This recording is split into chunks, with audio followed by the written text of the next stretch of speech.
ఏ గుడికి పోయినా మొదలు కాళ్ళు చేతులు కడుక్కున్నాకనే లోపలికి అడుగు పెడతారు. ఇక పెద్ద గుళ్ళ కాడ గుండాలుంటాయి. భక్తులంతా తలస్నానాలు చేసి దర్శనాలకు పోతారు. నదులు వారుతున్న కాడ గంగా తానాలు చేస్తారు.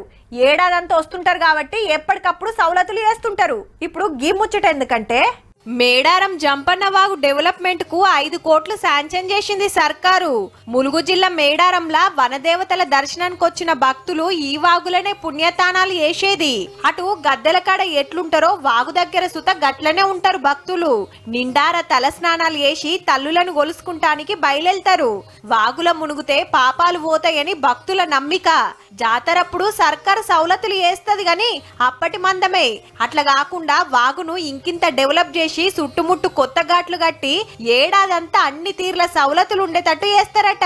మంత్రి సీతక్క ముంగట పడ్డది పనులకు. ఆసియా ఖండంలోనే అతిపెద్ద గిరిజన జాతరాయే.